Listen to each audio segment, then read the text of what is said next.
এই রোগী কই? দেখি ওঠো ওঠো ওঠো ওঠো, উঠে বসো। ডাক্তার সাহেব আচ্ছা। হ্যাঁ উঠে বসো।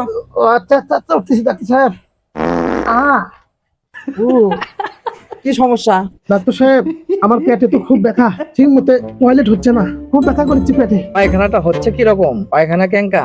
আর গরিব মানুষের পায়খানা, ছোট বড় টিনের বেড়া আর ওপরে একটা ছোট চালের ছাবড়া তো আছে। হুম, আমি তোমাকে ওইটা বলিনি, আমি বলছি তোমার পায়খানাটা কিরকম। আরে ডাক্তার, আমি তো উঠাই করছি তোমার, আমাদের পায়খানাটা চতুর্মুড়া টিনের বেড়া আর উপরে একটু ছাবড়া। এই রাস্তা কিরকম খারাপ হয় তুই বাংলায় বলতে হবে, বাংলায় বলতে হবে। শোন, তোর গু কেঙ্কা, গু গু গু। ও ডাক্তার সাহেব, একটু মিস্টেক হয়ে গেছিল তো, এখন বুঝতে পারছি বুঝতে পারছি। সিম্পল জিনিস এতক্ষণে বুঝতে পারলাও?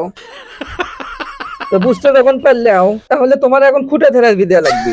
ডাক্তার সাহেব, এই খুঁটো থেরাপি সেটা আবার কি? এটা তো বুঝলাম না, এটা কি খুবই কষ্ট হয় নাকি এই থেরাপি দিলে? এই খুঁটা থেরাপিটা এমন জিনিস, রোগীকে আগেই কোনো সময় বলা যায় না। রোগী দিলেই বুঝতে পারে কি যে একটা অনুভব করে। জীবনে মেলা থেরাপির নাম শুনেছি, ইদার নাম তো কোনোদিন শুনিনি। তবে আপনি যেহেতু করছেন, তাহলে এই থেরাপিটা আমার জ্ঞান মনে হচ্ছে আমার ইদা দিলে ভালো হবে। আচ্ছা নেন, তাহলে খুঁটা থেরাপিটা দেই, শুয়ে পড়েন। আচ্ছা দেন দেন। ডাক্তার সাহেব, আমার টয়লেট আছে, আমার টয়লেট আছে ডাক্তার সাহেব, ও টয়লেটটা করে আছি। থেরাপি দেখে কলটা শেখালাম।